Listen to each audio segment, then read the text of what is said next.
Today's badge cam is a Taliban quinceañera wrapped in a goat rodeo, wrapped in a Travis Sham mockery.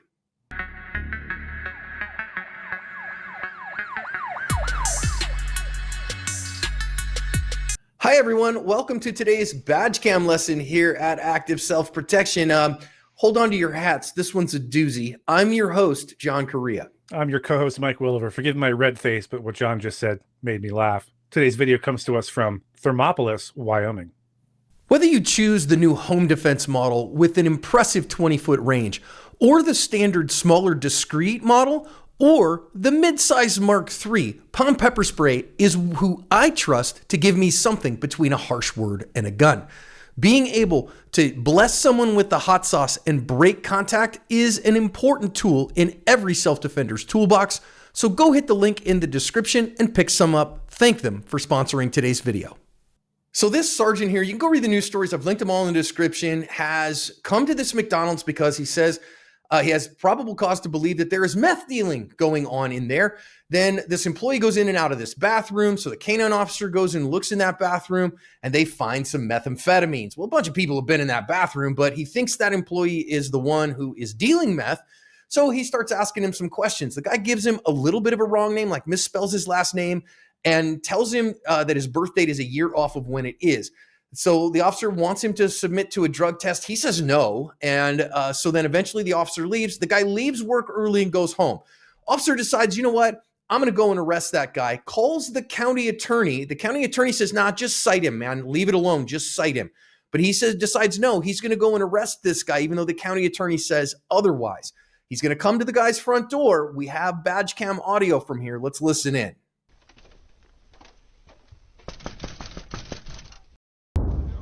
Pretty good.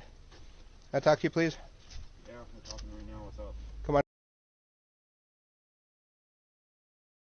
All right, you're going to jail today. Come on out here. No, I'm not. You're going to jail. For what? If you make me break this door down, I will. For what, sir? Because you interfered with me. How did I interfere? Come with outside. It's going to go two ways. Okay. You either come out, or I'm going to break the door in. Tell me how I interfered with you. If you want me to work with you, work with me. I'm going to break the door down. What did I do? You interfered. You gave me the wrong name, wrong date of birth. Buck Laramie, Come out. 12/17 of '89, sir. Buck, I'm going to break this and come in after you.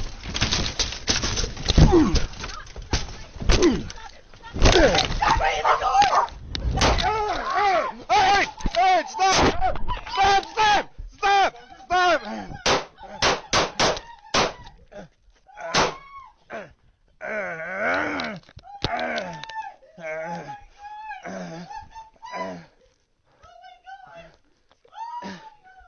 Throw up, two. Shots fired! Shots fired! Shots fired!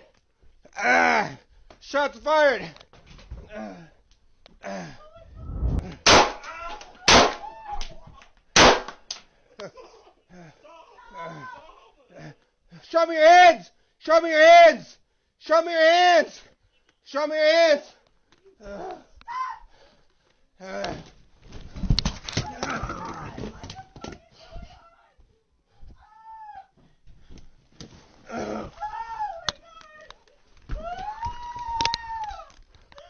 Move.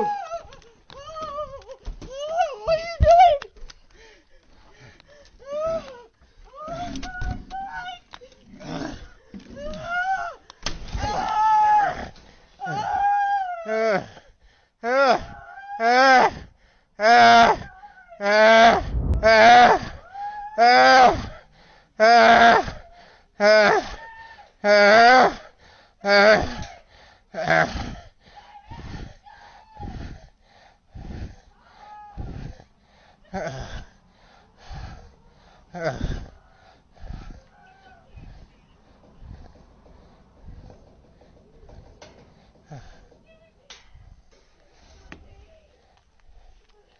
Shots fired, shots fired, shots fired. I need help. I'm down. I've been shot. Help.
Over there, right there. Officers right there. I don't know where. I do not know where the other guy went. No, Those pigs in the house. Those pigs Mike, are you is okay? in the house. No, I'm shot. Get back. I'm shot. Help. Help. I'm coming, Mike. Help. I'm coming. Where you shot? Yeah, Where you shot? I don't know. At the end of this disaster, a McDonald's employee did not make it through this. He was fatally shot by the officer. He shot the officer through the right arm and into his right chest. The sergeant took forever, a long time to recover from those wounds. Originally, he was kind of viewed as a hero, and then it started going downhill when the badge cam came to light here. Go read the report from the special prosecutor. They appointed a special prosecutor to investigate this. He determined that the sergeant was acting unlawfully by entering the home. However, the guy in the home, the McDonald's employee, Larimore, did not have Castle Doctrine protection because the peace officer, he knew he was a peace officer entering his home in the official performance of his duties, and that the statute doesn't say the lawful performance of his duties, so he doesn't have self-defense protection, and that the sergeant was legally justified to use deadly force to stop that guy shooting at him. And then at the end of things, the sergeant eventually, through all of this, ended up resigning his position and then rescinding or resigning also, surrendering is the word I'm looking for, his Wyoming post certification, so he can no longer act as a police officer in Wyoming. So, Mike, I think people sometimes get mad at us when we come across one that we say, literally nobody's right here. Everybody is wrong, and this was a mess, but sometimes that's just what happens. Yeah, we're doing our best, right, to call balls and strikes. We're not always right, but we do our best. And in this one, man, I have a lot to say about this sergeant and about contempt of cop and how it can ruin your life. It's bad. Hold on to your hats. Mike, I feel like there's a lot of, police officer in the lawful performance of his duties stuff going on here. And of course, you have a lot more experience with that, certainly, than I do. So talk us through what's going on here. So, he's under the impression this guy is dealing meth out of the McDonald's, right? And he wants to prevent that from happening, especially when he's, maybe doing stuff on the baby changing station. And that's, imagine changing your baby and there's meth, involved. So he's doing the right thing and trying to investigate this alleged crime and make an arrest if appropriate. The guy went in and came back out. Look, almost certainly that's what happened. Almost certainly he went in there, ditched the meth, and came back out because he wanted to get caught with it. However, you can't prove what you can't prove. You can't get a statement out of him admitting to that. There's no way to prove he's the one who left it in there, and that sucks, and it makes your job harder, but that's the way it goes. I understand he's like, look, this guy, obviously that's him. He did it, and he got in his own head about, I want there to be the outcome I want there to be. And so he's already starting to sort of skip steps here. A lot more to say about that later, but everything up to this point is pretty standard. Like, call the K-9, have them look for it. They found it. Okay, now we can go back and question him about it. Anyway, moving on. Let's talk for just a minute, too, about him calling the county attorney, because he goes and checks with the county attorney. Am I inside of my lawful authority here? And of course, the county attorney is not going to tell him how to do his job. He's a sergeant in the police department. But she did say, I wouldn't do that. I would just cite him. It's a misdemeanor. And really, Mike, him ignoring that advice, I think in the civil suit, because the deceased's father has filed a civil suit here against the department and against the Sergeant Mascaro. And I think he's in real danger of losing his qualified immunity because he was given good advice by the county attorney and ignored it. Yeah, I mean, according to what was on the screen, which is, I assume, what the police department provided in their narrative, he had probable cause to either cite or arrest Mr. Larimore. Here's the overarching principle I think we need to look at here is, what is the urgency of this arrest? What is the urgency of the situation? If you talk to your DA or your state's attorney or whatever, your AUSA or whatever, and they're like, yeah, scratch them a ticket, like that doesn't mean go to their house and bang on their door and demand entry. Those are two very different things. So I think it would depend if that phone call was recorded and we could prove exactly what was said and how it was said. Because if he had probable cause to cite or arrest Mr. Larimore, technically a citation is an arrest. When you detain someone to scratch them a cite, whether it's a parking ticket or a jaywalking ticket or a marijuana ticket, that's an arrest. You're just not cuffing them and taking them to jail. So the actual physical arrest to take him off to jail is a very different thing than writing a ticket. So I think there's a lot of moving parts. But yeah, I agree with your assessment that it's not going to help his civil case down the road and his qualified immunity if the inference, at least from the state's attorney, was he had to scratch him a ticket and call it a day. And there's an interesting bit here too, that the release by the police department says that the county attorney said he had probable cause to do either. The news stories all say, and the special prosecutor's report, which I have linked in the description, said that the county attorney told him that she would simply cite the guy, that I wouldn't go that far. I certainly wouldn't try to arrest him. I would just cite him and don't even worry about it. It's a misdemeanor. And recognizing that, I think, is a big deal. Yeah, I would say that for him, this misdemeanor was akin to the felony. It was party to the felony, for lack of a better way of phrasing it, of dealing meth out of the McDonald's. And that's kind of where his head was at. As an officer, as an investigator, you have to be able to separate these things and understand this ticket I'm going to write is just for the one thing. It's not for meth dealing. It's for providing a false name and DOB, which happens to cops every single day. So keeping those things in order in your mind and separated in your mind as two different incidents is important. And I think that really kind of, taints everything that comes from here, because really what we're starting to see from this point, Mike, is kind of contempt of cop. And yeah, I mean, I want people to act in better ways. This guy, he's probably dealing meth out of there. He's probably not a good guy. But we got to do things the right way as police officers. And so when he says, hey man, either you're coming out here for me to arrest you or I'm breaking in. If he doesn't understand that, man, I'm not doing that, he is in big trouble. Now, okay, fine. Let's get past that at this point. So he's acting unlawfully here. But now let's talk about Larimore and recognizing, I know that there are going to be commenters, Mike, who say, well, yeah, this guy had every right to defend himself against a tyrant entering his home. Man, you got to understand, when you know it's a law enforcement officer, a peace officer acting in the official performance of their duties. And again, it doesn't say in Wyoming the lawful performance of their duties. It says the official performance of their duties, that if you say, aha, he's breaking into my home so I can treat him like any other home invader, when you know it's a cop, you're going to end up getting shot here. Couple things here.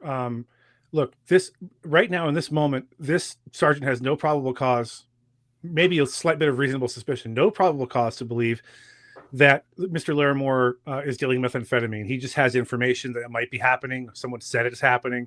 There was meth where he was a few minutes ago. So we don't have a lot of really good PC for arresting him for the distribution of a controlled substance. What we have him for, again, this is important, is what?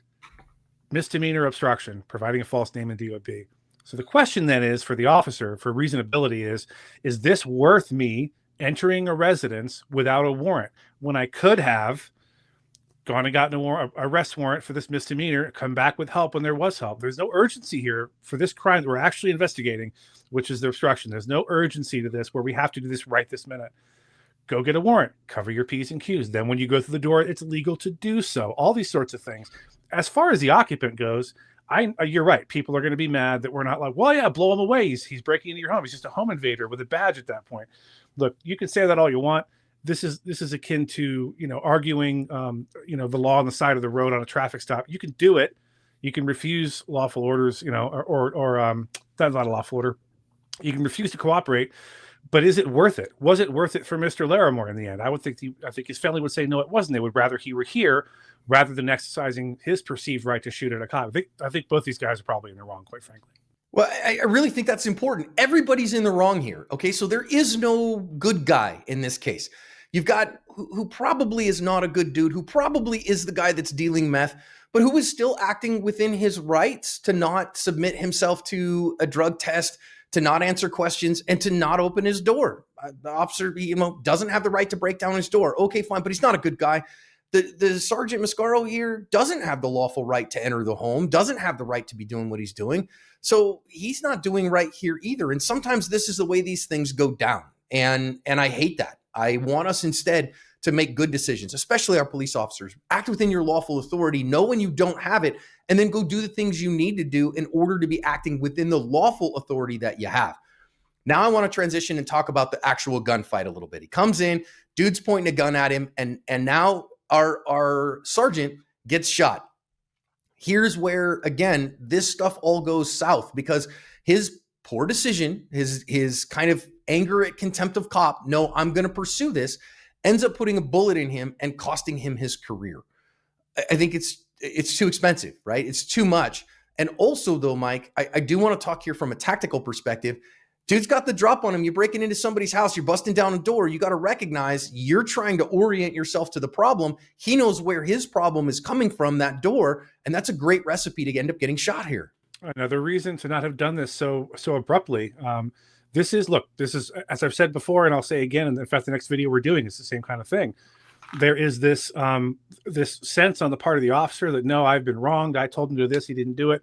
I'm going to get this done right now. You cannot be, as a law enforcement officer, you cannot be so invested in an outcome of a case, any case, because once you get invested in the outcome of a case, you lose your objectivity. And in this case, you lose your judgment because if he had waited, right, what else could we have done? We could have talked to other officers or deputies who've been to this place. We could have gotten a floor plan to see what it looks like. We could have had help. We could have done it with a warrant. All these things could have been done, but they weren't. He was just so invested in this immediate outcome because he was frankly mad at this guy for not cooperating that he rushed it. Look, you're going to run into this possibly on the most legal warrant with all the help you want in the world.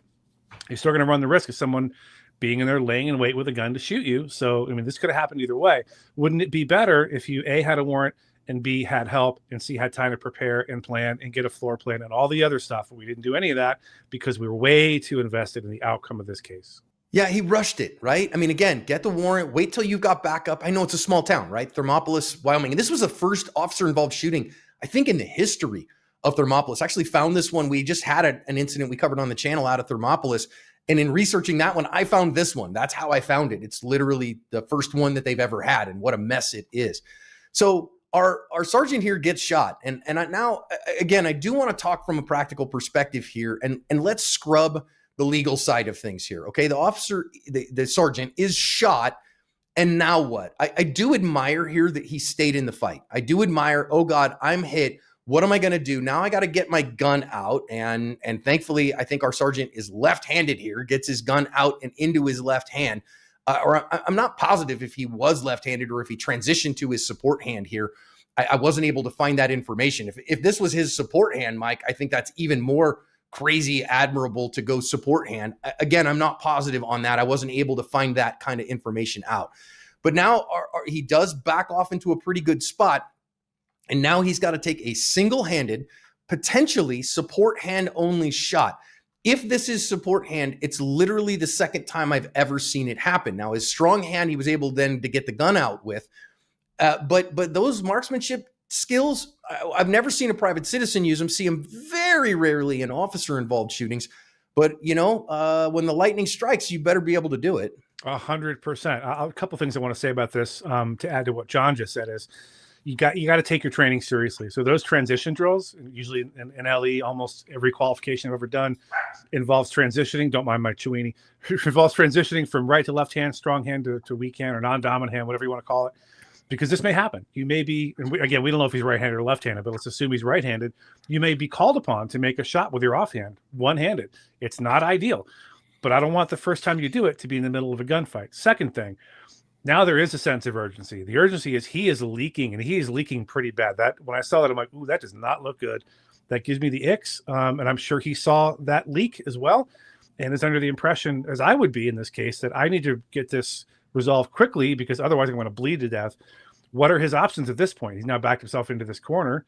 His options now are to go find that guy and shoot him until he stops doing what he's doing, and then get help. And all that's going to take quite a lot of time. So there is a timer now at this point that there wasn't a few minutes ago. There is a timer, right? And that timer is, I'm bleeding very heavily, but I do think he made the right decision here that says, wait a minute, I got to win the fight first. Yes, I'm injured, but I'm still up. So that emotional fitness says, end the fight definitively first, then deal with whatever problems come later. Remember, it's TAP ifs, right? So the TAP is I got to deal with the fight first. The fight is the first part as tap, and that is the threat. Is the threat down? Did I hit him? Do I need to shoot him again? Then A, accomplices. Did he bring any buddies to the fight that I need to deal with? And then P, is my partner in the fight, and do they need my help? Now, he doesn't have a partner here. There aren't any accomplices here. But that threat, do I need to deal with that first before injuries, before am I hurt? I got to deal with that threat because, of course, you start treating your injuries and you still have an active threat, which he did still have an active threat.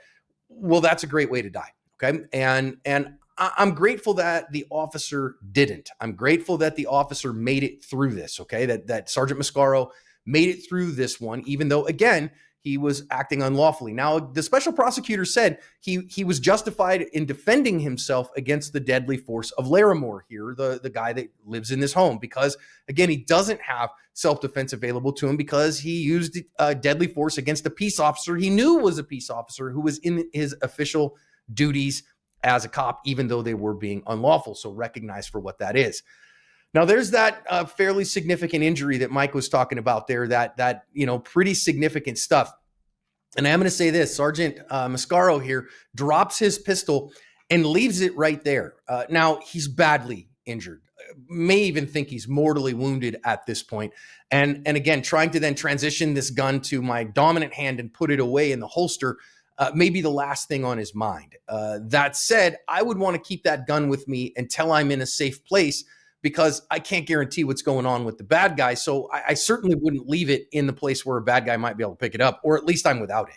Yeah, I would make an effort. Look, he's probably thinking at this point that I'm about to bleed to death, like in 30 seconds. So this is pretty much the most cognitive overload you could possibly have, other than something like your children being at risk at the same time. This is crazy stuff. And so he's probably thinking, I'm about to bleed to death. I've got to get this fixed. He probably doesn't even realize that he left the gun there. That's probably how overloaded his brain was at this point. And he's just gone dumb brain, like, must stop bleeding, get outside, get away from this potential threat, and get some help. I want to note this also earlier. We're talking about the reasonableness of Mr. Lattimore shooting at the officer. I don't think that was reasonable, and I want to say why. I don't think he could claim that he reasonably believed that officer was there to shoot him to death or harm him, or like he was a home invader.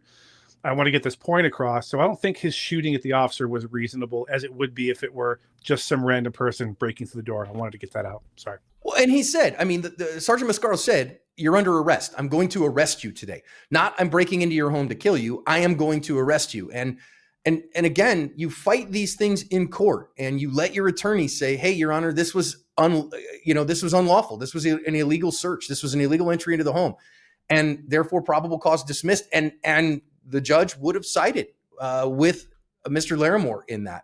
And yes, is that a pain? Yeah, absolutely. Is Larimore a great human being? Doesn't certainly seem so, though he wasn't convicted of anything because he didn't make it through this. So I'm not casting aspersions on him. I'm saying what we see again and again and again going on in these kinds of situations. Now, I also want to recognize here that Sergeant Mascaro is badly wounded. Officers, hear me. This is incredibly important. Your first aid kit needs to be on your person for you.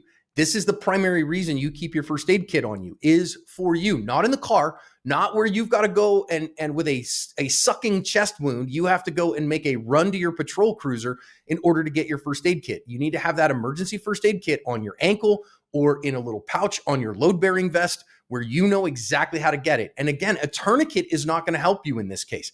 Don't get me wrong. I think cops should carry a tourniquet, should be properly staged and ready to go. But in this instance, again, going through his arm, maybe the tourniquet's helpful in his arm, but it penetrated his chest wall through through the side of his vest where he wasn't armored.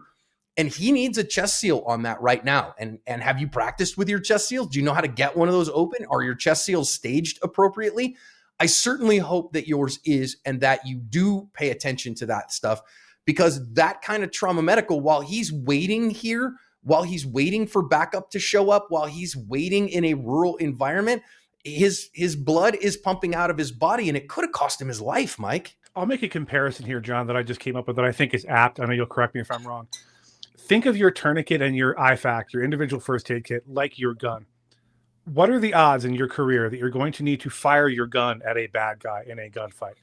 Depending on where you work, the odds are different. But for the vast majority of American law enforcement, it's Really unlikely that you're actually going to shoot somebody with your gun. So your gun's uncomfortable. It digs up against your side. It bugs you. It hits the center console. It's a pain. Do you leave it in the car because you don't want to have it on your person? I think most cops know where I'm going with this. Most soldiers and Marines know where I'm going with this. Well, the IFAC isn't mandatory to carry with me, and it's a pain. And it bunches up and it pushes up on my utility pocket, and my pen jabs me in the, in the neck in my police car. So I'm just going to take it off. I can go run and get it if I need it. The odds of you needing your IFAC versus your gun, it's not even close. It's like the odds of needing pepper spray versus a gun. You're going to need the IFAC almost certainly at some point. The gun, maybe not. Keep that thing on you, because at the moment when you see viscous arterial blood pouring out of your body and your first aid kit is in the trunk of your car, you're going to wish you had it on you. There's where it is. You don't have time. You may not have the ability to go get it. So here, again, I know he was shot through the arm and into his chest wall. So very well could have used a tourniquet. I don't know if this amount of bleeding is coming out of his chest or coming out of his arm. But if you can't tell, tourniquet that arm high and tight. Know how to put that on yourself one-handed with your left hand, with your support hand, and know how to get that chest seal open. Slap it on yourself, because when your buddy shows up, maybe they know how, maybe they don't. So our other officer shows up here. Does he know how to do that? Are you going to trust whoever else is on shift that day that they are competent with their medical equipment? Or do you want to be competent with it yourself to walk them through it, to do it yourself, to be ready to go? This is an important piece here. And I think that medical piece is of critical importance in the lessons here. This one, like I said earlier, it's a Taliban quinceañera wrapped in a goat rodeo, wrapped in a Travis Sham mockery. I hate everything about this one. It is a bad outcome. It never had to happen. So officers, take this, agents, deputies, to remind yourself, hey man, it's a misdemeanor. Let's slow our roll. Let's make sure we're acting lawfully in the performance of our duties, and that we are lawfully doing what we are doing right now. And if we're not, stop, just change. So then that way we don't get in situations like this. For those of us that are private citizens, remember, a law enforcement officer acting in their official performance of their duties, you're not going to get any self-defense claims on that when they enter your home. You're just not, especially when that it is a law enforcement officer. Now, again, if it's, I know some people in the comments are going to talk about no-knock warrants and not knowing who it is, and it could be anybody, and people pretend to be cops all the time. But again, I don't think he had that here. He'd already interacted with Sergeant Mascaro before. He knew this guy, knew he was a cop. None of that applies. So let's not get outside what the lessons actually are for us too. Using a gun against a cop is a great way to take the room temperature challenge, and I don't want that for you. So I honestly, I don't think anybody here covered their ass.